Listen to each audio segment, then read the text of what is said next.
नमस्ते बच्चों। हम कक्षा 12 भूगोल विषय को पढ़ रहे थे और उसके अंदर हमने जो है 5वां अध्याय विगत वीडियो के अंदर शुरू किया था और उसमें हम स्थानांतरण को पढ़ रहे थे कि जनसंख्या प्रवास जो है किस प्रकार होता है, और उसको हमने पढ़ते पढ़ते उसके जो 2 प्रकार हैं, आप्रवास और उत्प्रवास, उनके बारे में जाना। उसके बाद मुख्य रूप से कहाँ किन किन देशों के अंदर जो प्रवास हुए हैं उनको हम पढ़ रहे थे, और उसके अंदर स्थानांतरण के प्रकार जो है हमने कल पढ़े थे। उसके अंदर अंतर्राष्ट्रीय स्थानांतरण और अंतर्देशीय स्थानांतरण को हमने पढ़ा कि एक देश से दूसरे देश के अंदर जो स्थानांतरण होता है वो अंतर्राष्ट्रीय स्थानांतरण, और एक ही देश की सीमाओं के अंदर होता है वो अंतर्देशीय या अंतर्राज्यीय स्थानांतरण जो है वो कहलाता है। इसके बाद अंतर्राष्ट्रीय और अंतर्राज्यीय स्थानांतरण को हमने पढ़ा। विश्व के प्रमुख जो स्थानांतरण थे, एशिया के, यूरोप के और अफ्रीका के, वो स्थानांतरण पढ़े। और आज हमें जो है मैप को देखना था कि किस किस प्रकार से कौन कौन से देश से जो है स्थानांतरण हुआ। देखिए, सबसे पहले हम पढ़ रहे थे कि यूरोप से जो है स्थानांतरण हुआ, यहाँ से प्रवास हुआ, और वो कहाँ कहाँ को होता है।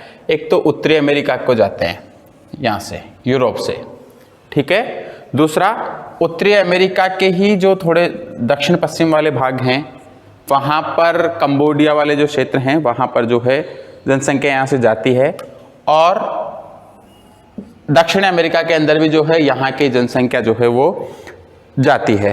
इसके बाद इधर जो जापान वाला क्षेत्र है और चीन वाला जो क्षेत्र है, यहाँ से, क्योंकि ग्लोब जो है वो आपस में, पृथ्वी जो है आपस में एक दूसरे से जुड़ी हुई है, हम इसको चौकोर नक्शे के अंदर देखते हैं तो ये पार्ट जो है जो कटा हुआ दिखता है पूर्व की ओर, ये वाला पश्चिम की ओर। तो वहाँ से भी जो जनसंख्या है वो उत्तरी अमेरिका और दक्षिण अमेरिका के अंतर्गत आती है। इसके बाद अफ्रीका, भारत से जो है या एशिया से जो है वो स्थानांतरण होता है।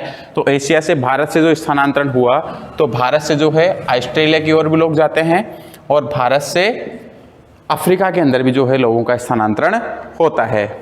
इसी प्रकार अफ्रीका वाला जो क्षेत्र है, दक्षिणी अफ्रीका वाला क्षेत्र, यहाँ से भी जो है जनसंख्या का स्थानांतरण होता है अमेरिका और दक्षिण अमेरिका के अंदर, क्योंकि जो अमेरिका है वो सबसे नवीन बसा हुआ महाद्वीप या जनसंख्या का प्रदेश है।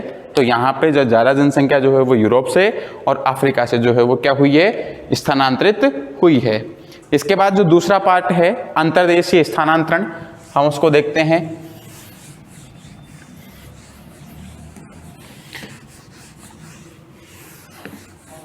सबसे पहले हमने पढ़ा अंतर्राष्ट्रीय, और अब हम क्या पढ़ेंगे, अंतर्देशीय स्थानांतरण।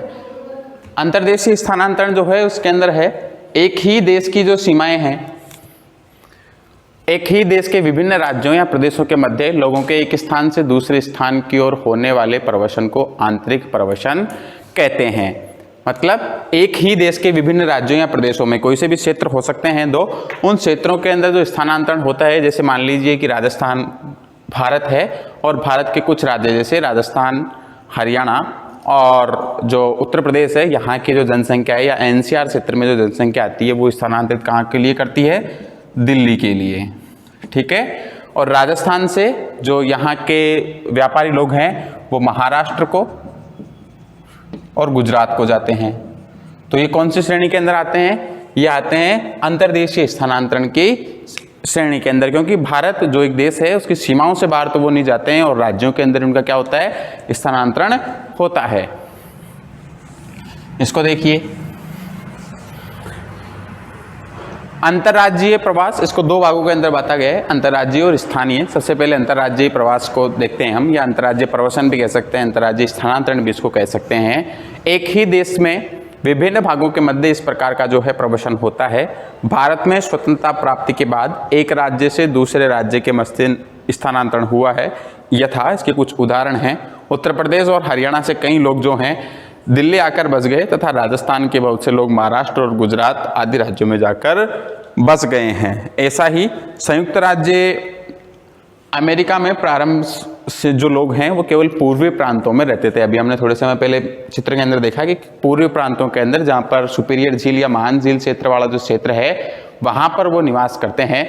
और उसके बाद के अंदर लेकिन धीरे धीरे यातायात सुविधाओं तथा जनसंख्या दबाव के बढ़ने से यहाँ के जो लोग हैं वो पश्चिमी प्रांतों की ओर प्रवर्तन करने लगे हैं। उसी के जो पश्चिमी क्षेत्र हैं, उन जैसे ये वाला जो क्षेत्र है अमेरिका का, उत्तरी अमेरिका का। तो पहले जो जनसंख्या है वो केवल इन 5 जो यहाँ महान झील क्षेत्र है यहीं पर रहती थी, लेकिन धीरे धीरे जो है इस तरफ वाला जो इसका क्षेत्र है यहाँ पर भी जनसंख्या का जो दबाव बढ़ा। किसके कारण? एक तो यातायात सुविधाओं का जो है वो सुविधाएं बढ़ी, यातायात की सुविधाएं, परिवहन के साधन बढ़े, और दूसरा जनसंख्या का दबाव होने लगा। यहाँ पर जो है जनसंख्या का घनत्व ज़्यादा बढ़ने लगा, तो यहाँ की जो जनसंख्या है वो दूसरे क्षेत्रों के अंदर स्थानांतरित होने लगी। रूस में 1917 की क्रांति, रूस में जो गौरवपूर्ण क्रांति हुई 1917 के अंदर, या औद्योगिक क्रांति हुई, उसके बाद क्या हुआ, रूसी लोग पूर्वी एवं पश्चिमी भाग से साइबेरिया के कृषि फार्मों में जाकर बस गए। जहाँ पहले रूस के अंदर जो लोग हैं ये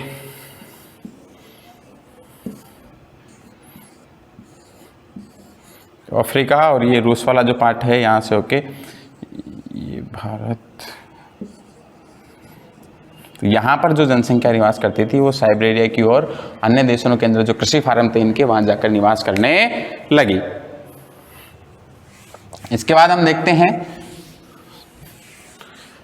विश्व के प्रत्येक देश में लोग जो हैं एक स्थान से दूसरे स्थान पर या एक प्रांत से दूसरे प्रांत पर व्यापार, उद्योग, कृषि, खनिज आदि में मजदूरी करने के उद्देश्य से भी स्थानांतरित जो हैं होते हैं। जैसे औद्योगिक क्रांति हुई, और औद्योगिक क्रांति हुई उसके बाद जो है लोगों के व्यापार वगैरह बढ़ा, तो एक स्थान से दूसरे स्थान पर अपने व्यापार के लिए भी हो सकता है, वाणिज्य के लिए भी हो सकता है, उद्योगों की स्थापना के लिए भी हो सकता है, कृषि कार्य के लिए भी हो सकता है, तो इनके लिए या इनके अंदर मजदूरी करने के लिए भी लोग जो हैं स्थानांतरित होते हैं।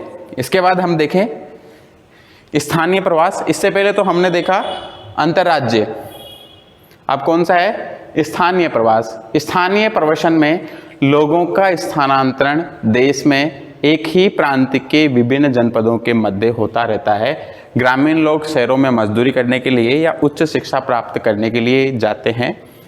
स्थानीय प्रवसन एक ग्राम से नगर की ओर या नगर से ग्राम की ओर हो सकता है। नगरों से मिलने वाली विभिन्न सुविधाएं लोगों को आकर्षित करती है। स्थानीय जो प्रवास होता है इसके अंदर क्या होता है, या तो ये जो प्रवास होता है अल्प समय के लिए होता है, दैनिक भी हो सकता है, या फिर कम समय के लिए होता है। इसमें क्या होता है, जैसे कोई गांव है या कोई बड़ा शहर है, उसके आसपास जो है छोटे छोटे गांव होते हैं।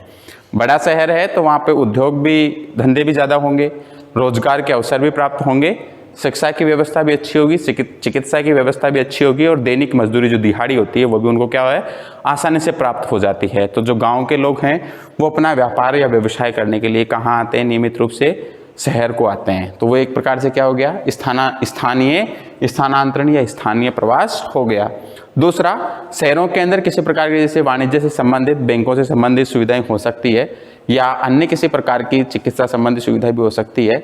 तो वहाँ से भी जो है लोग अपने कार्य के लिए गांव के अंदर जाते हैं। जैसे बैंक कोई कर्मी है तो वो अपने लोन वगैरह के लिए एजेंट जो है वो अपनी जो दैनिक किस्त वगैरह होती है उसके लिए भी शहरों के अंदर जाके, शहरों से गाँव के अंदर जाके क्या करते हैं, प्रवसन करते हैं। टूरिज्म भी जो है वो भी स्थानीय प्रवास के अंदर आता है। कुछ समय के लिए हम जाते हैं, आसपास जो हमारे दर्शनीय स्थल होते हैं उनको हम देखने के लिए भी आते जाते रहते हैं। इसके बाद जो है प्रवास के परिणाम आते हैं कि प्रवास जो होता है उसके बाद क्या क्या परिणाम हो सकते हैं।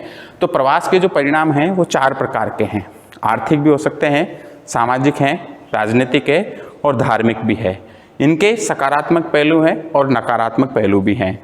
इनको हम जो है अगले वीडियो के अंदर पढ़ेंगे। धन्यवाद।